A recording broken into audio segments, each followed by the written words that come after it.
All right. So I can start by introducing myself. My name is Carl Johan, or for short, I go by Kalle. Might not be easy to pronunciate for someone that isn't speaking Swedish natively, but give it a go, or use Carl if you want to interrupt me. Either works just fine for me. I work at the Faculty of Engineering here in Lund, and I will be the one taking care of the students coming here for their summer research projects. Me and Diane, we thought we'd give you a introduction to what we think you might need in order to put your applications together and hopefully answer a few of your questions along the way. So we'll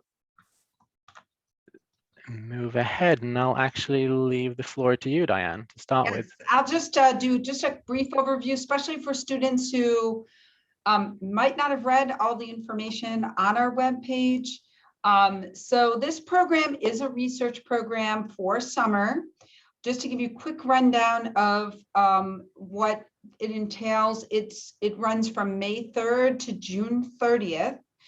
And the program cost is $3,030. We'll talk a little bit about what that program cost includes. Part of it will include on-campus housing, which we'll discuss a little bit. But importantly, the application deadline is going to be January 3rd. So this is something you definitely want to be working on now and over the break. And importantly, if you're interested in doing research, you can see below that you will be conducting research, but also taking a course while you're there, both a research and a humanities course.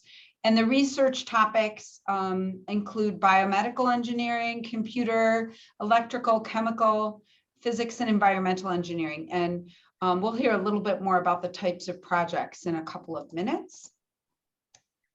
Next slide. I think we move on to more information about your eligibility. Again, this is important. If you're have it read through our website, you do need to have at least a 3.2 GPA and be in good academic standing. You have to be in your second year when you apply. So first year students, if you're watching this, it's great you're watching this because you're getting ready to think about this for next summer. And while we don't require it in the eligibility, keep in mind it's very important that you've at least conducted some type of research in the past, either on Michigan's campus or at another university, to have that previous experience that's relatable. And you need to have a valid passport to qualify for the program. So one thing I'm trying to make sure students understand is that when you apply by January 3rd, you either have to have a passport that's valid for 1 year after your program end date, or you need to have applied to renew your passport or get a new one by January 3rd. If you are going to apply over the break, please apply for an expedited passport. The State Department in the United States is taking up to 12 weeks if you don't expedite your passport. And that's a really long time, and you might not get it in time to depart for the program. All right, next slide. I think that we move on to more information about Lund. Yes. So I thought I'd give you sort of an idea of the city that we might be bringing you to, so you know where you're going and what to expect. Lund is quite an old city. It was founded a long time ago, and the church or the cathedral in the background on this picture is actually, it stems from when this part of Sweden actually belonged to Denmark. So we haven't always been Swedish. We have a lot of Danish history as well. But it's a fairly small city by all measures, I think. We're about 120,000 inhabitants. And then we should take into consideration that the university has roughly 40,000 students. So a lot of the population within the city actually is connected to the university in one way or another. We have a huge population of international students and international professors. So there's a very international and vibrant atmosphere in the city. The campus is very well integrated with the city. Since it's a small city, it's a big university, so they didn't really have anywhere else to put us than all over the city. So that means that everything is just within cycling distance. As I said, it's quite an old city, so we have the old cathedral, there are cobblestone streets, so it's quite picturesque and cozy in a way. And the summer months, late spring summer months are much better than what we're experiencing right now. Spring is lovely in this part of Sweden, actually. We're also home to a Max 4 laboratory and the European Spallation Source, which I will touch a bit more on later on. We also have a few large research parks, the Medicon Village and the Ideon Science Park. It's a small city. Everything is within walking or biking distance. Biking from one end of the city to the other would probably take you about 20 minutes. And then you would probably not break a sweat going at that pace.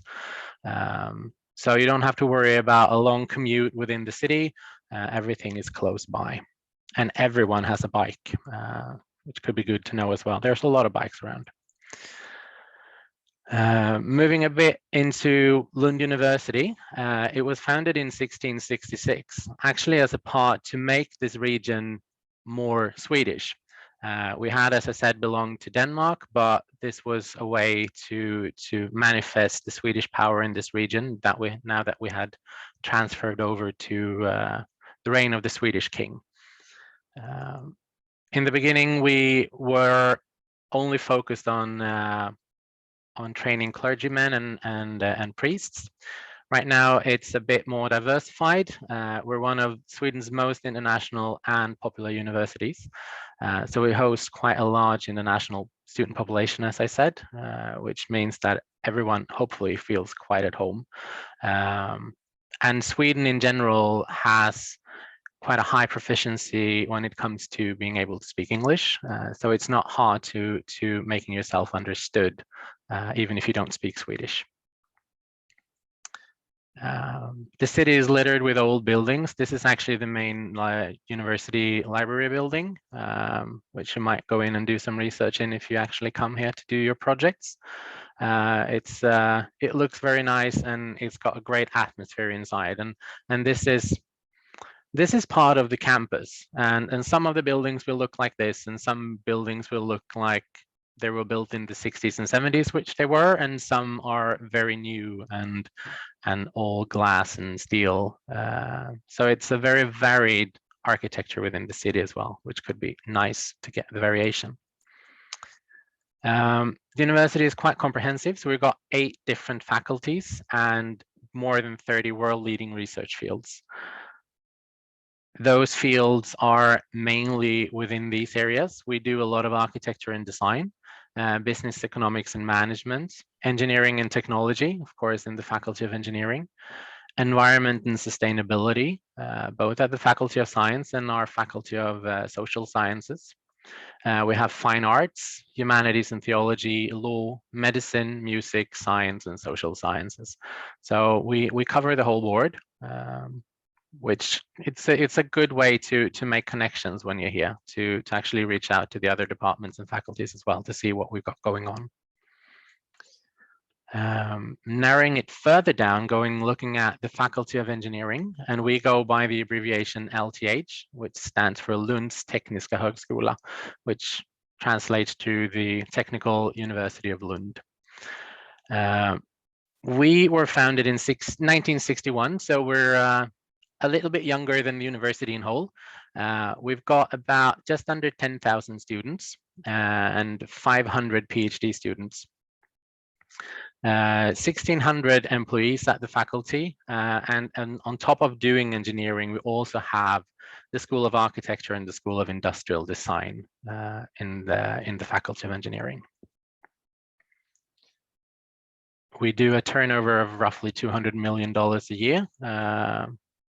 Could be interesting to see that we do a lot of research and put a lot of research money and funding into the research, which means that we are world leading in a few different areas, a lot within physics, material science, and nanotechnology. We also got laser physics and combustion, biomedicine, as you said before, Diane, that we do have some of the projects within that area.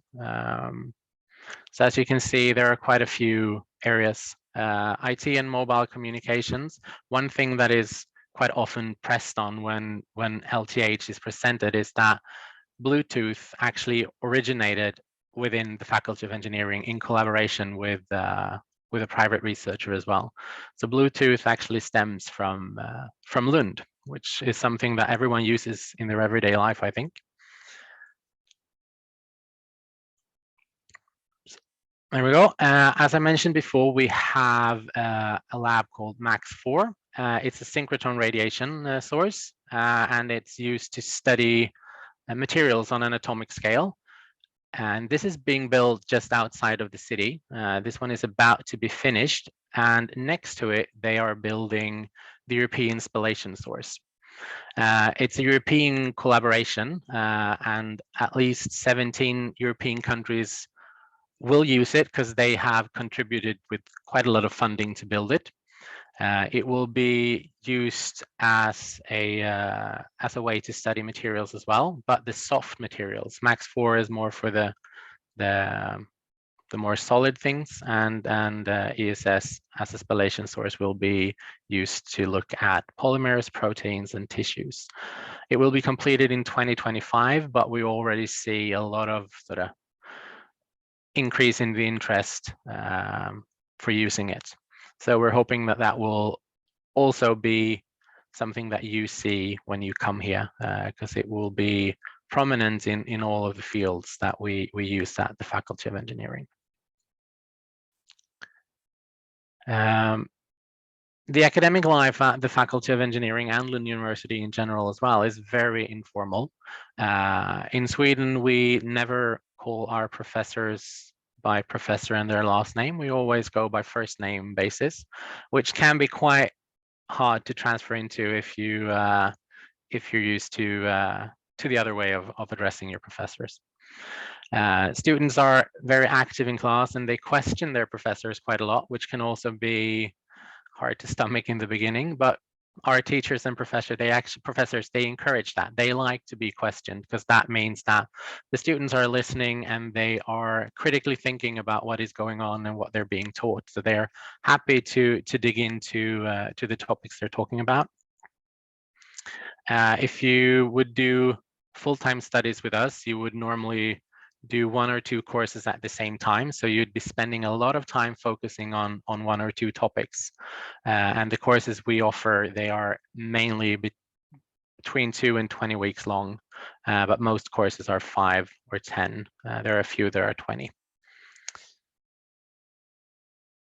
And digging even further into the summer projects, we get into what the projects actually are about. As Diane mentioned, they will run from May 3rd to June 30th of next year.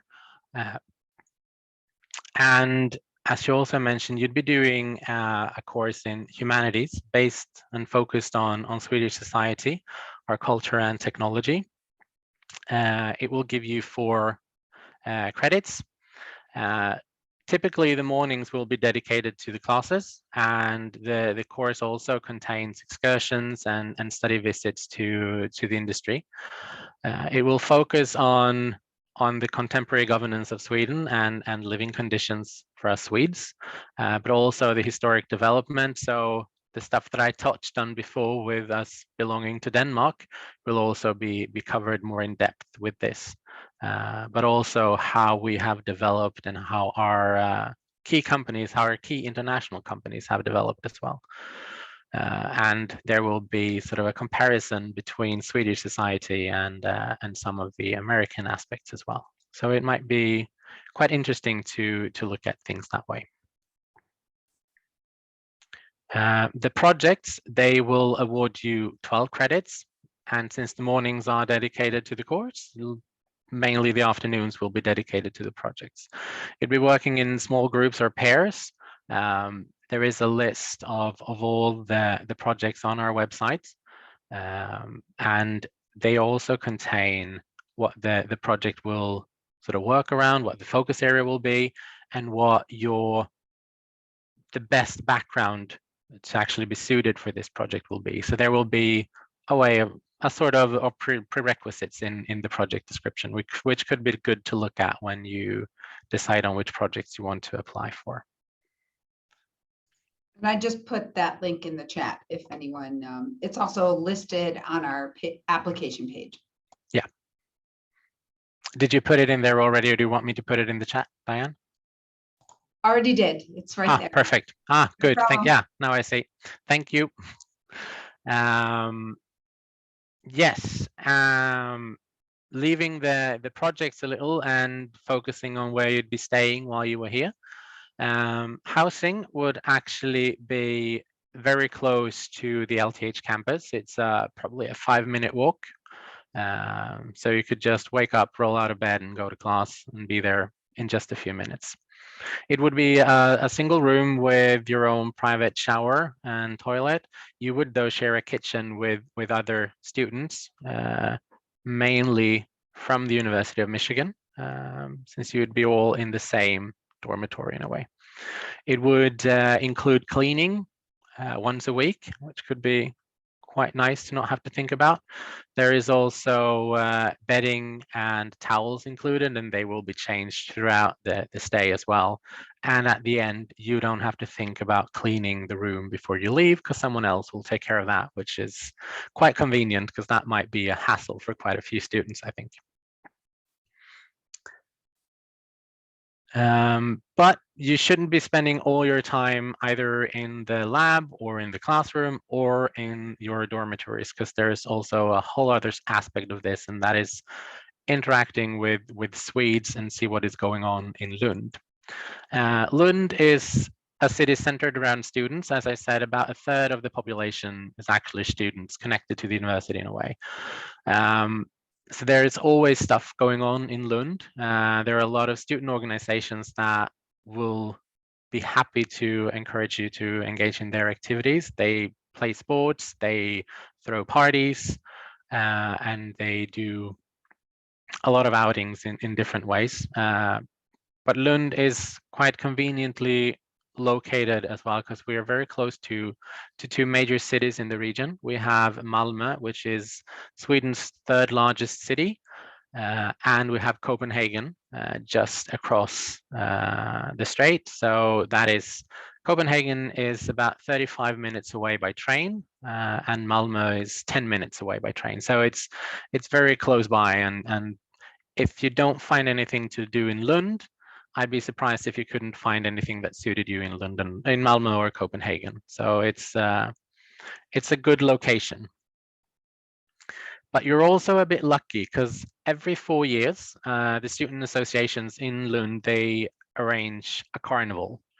And the next time will be May 20th to 22nd of next year. So right in the middle of your stay in Sweden, if you were to come. Part of the city center is turned into a carnival area. There will be lots of booths to do stuff. There will be artists performing. Last time they arranged this, which was then in 2018, there were about 400,000 visitors in a 3-day thing. So for a city of the size of Lund, this is a major thing going on. So it might be a good thing to scope out while you're here. They've got all kinds of crazy things going on, as you can see here. Just grabbed a few pictures from the last one. They've got a float parade running through the city. Again, a lot of artists and stuff to do. So it might be 2022 is actually a very good year to come.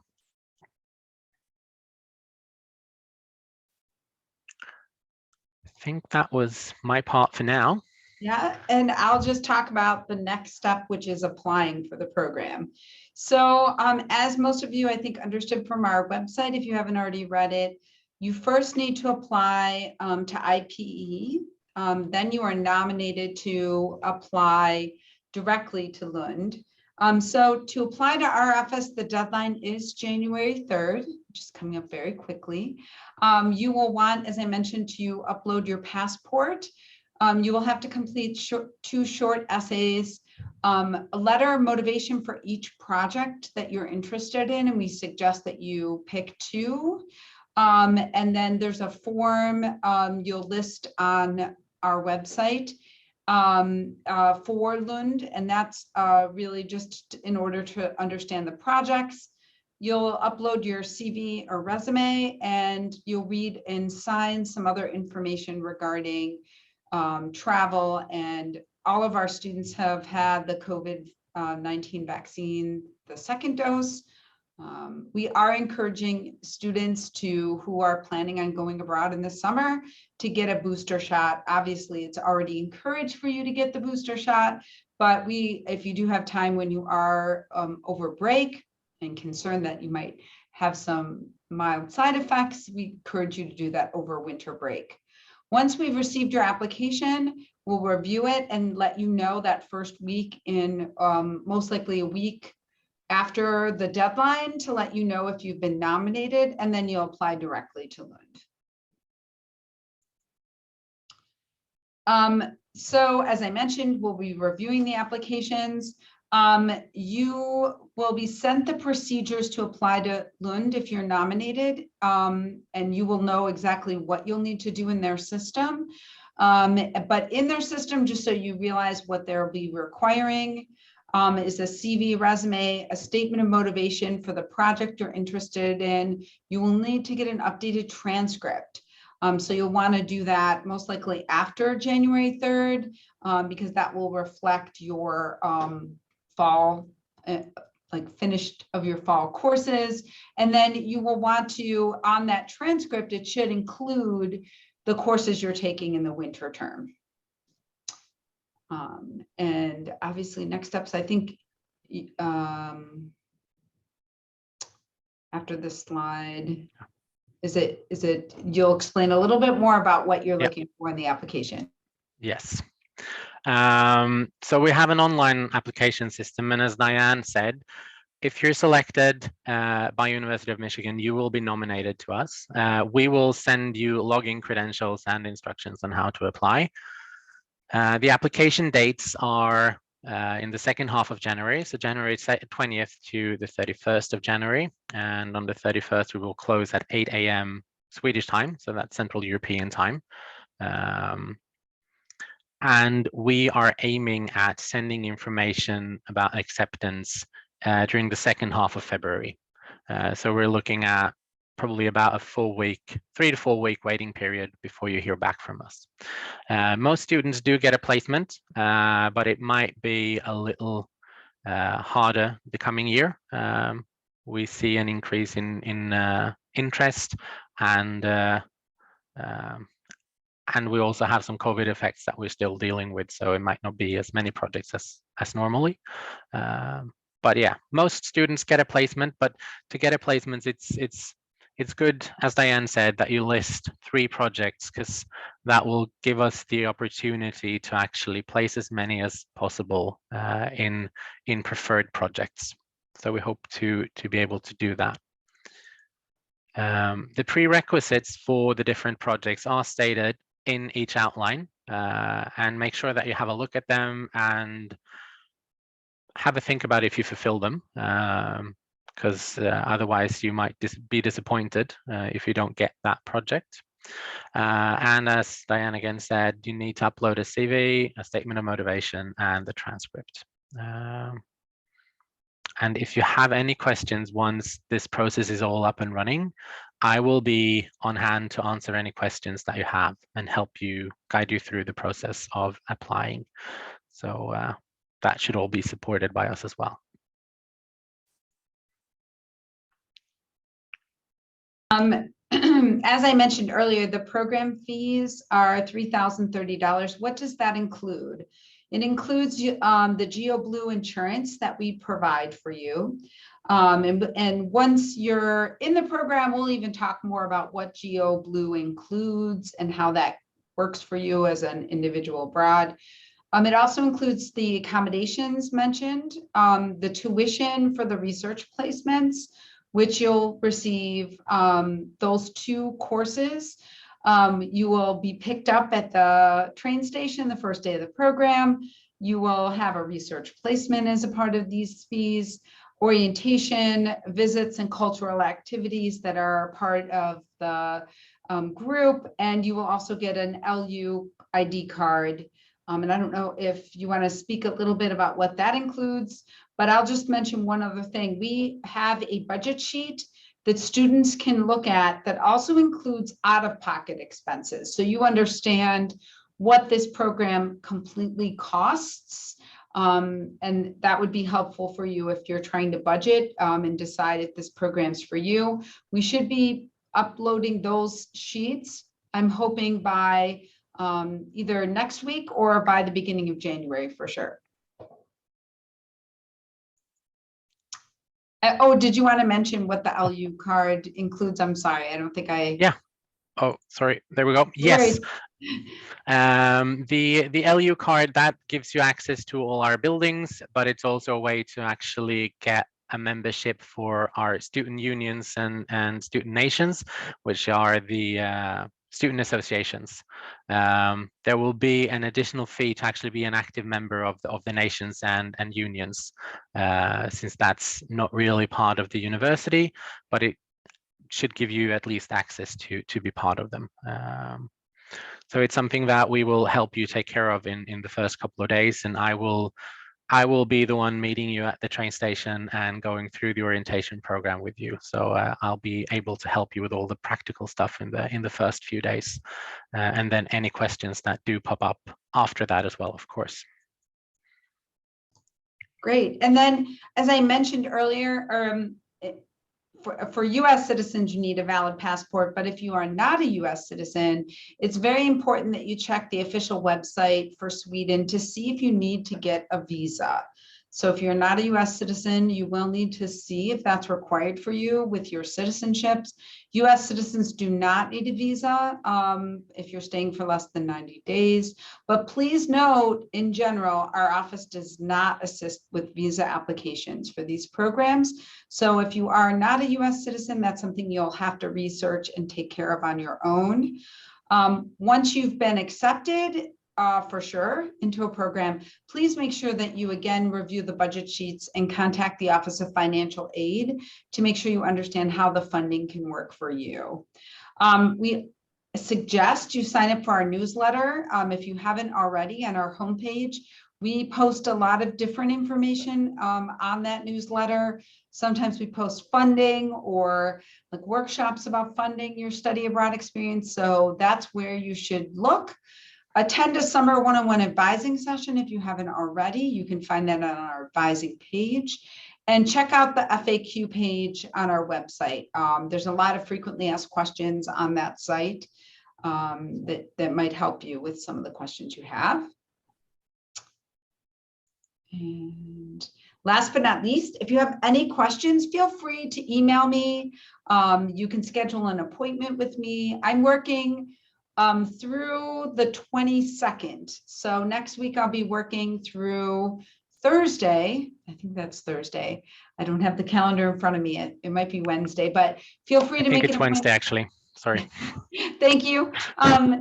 Feel free to make an appointment with me or email me. I can get back to you. But if you do have a question over the break, I will be addressing the questions once you come back. So my encouragement to you is go ahead and apply. And have your application in there. And then I can always address the question after you've applied and I'm reviewing your application. And you can always, contact me or make an appointment with me after the break. So I think now we have some good time to take any questions. Is that the next slide, I think? Yeah, I don't think the next slide is just empty. So yes, okay, great. Time for questions. Please ask your questions. Does anyone have any questions? Yeah, I have one. So I had previously applied and gotten into this program for the summer 2020 when it unfortunately got canceled. I'm just wondering if I can like reuse parts of that application. Just want to make sure there's not like a self-plagiarism problem there. Yeah, but I think you'll even if you had like the essays, it's totally okay if you reuse those essays again, but the projects could be completely different. I'm not sure if they're the same as they were. Some of them are different. Some of them I think look the same. Oh, yeah. Check. Yeah, some of them look the same as they were. a lot of them have rolled over to be the same. Okay. Any other questions?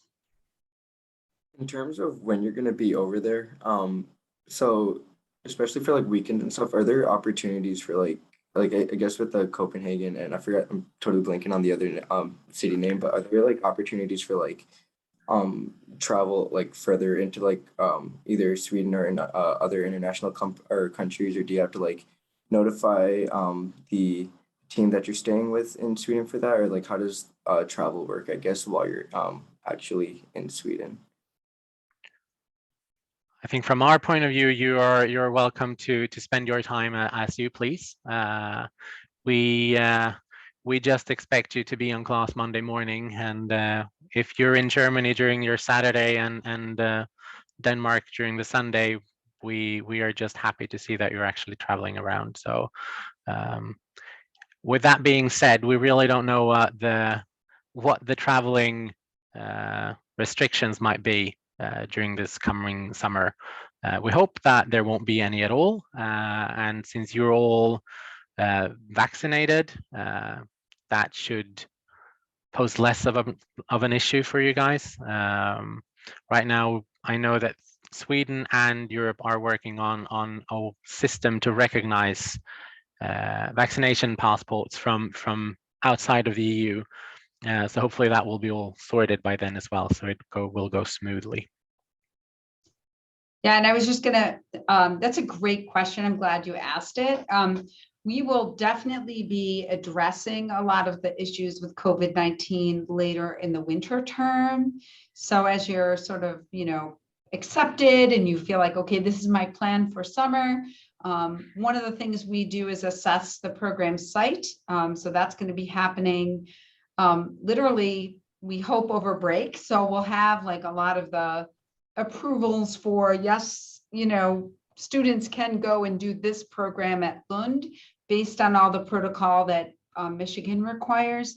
But as time goes on, there could be, as Kylie mentioned, that there might be restrictions for travel based on like what's happening on the ground at that given time. So like, for example, I think it was like a month ago, Austria like had a national shutdown. So, yeah. I mean, obviously that's not like right next door, but it could happen to, let's say, Denmark, right? So some of that information you'll need to be kept up to date on. And the good news is the US government has a program called step.state.gov, which we enroll you in. And the US State Department pushes information about any like levels of risk to US citizens in that area you're in. So prior to COVID, it was like issues of like national protests or, weather issues or something. Now it's a little more in line with what we're dealing with in this pandemic. So you will also be receiving that real time from the US government. And we'll talk a lot about that in our pre-departure orientation. But it's a great question. Thank you. Any other questions?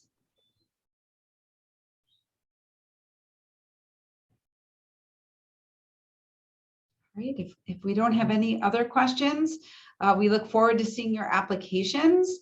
And we will be providing most likely later this week the recording of this session and the PowerPoint.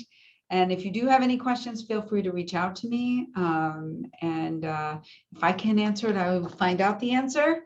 But we very much appreciate this partnership, and we look forward to sending students this summer to do research at your amazing university. So I look forward to seeing you all here. It will be great to be able to welcome students again.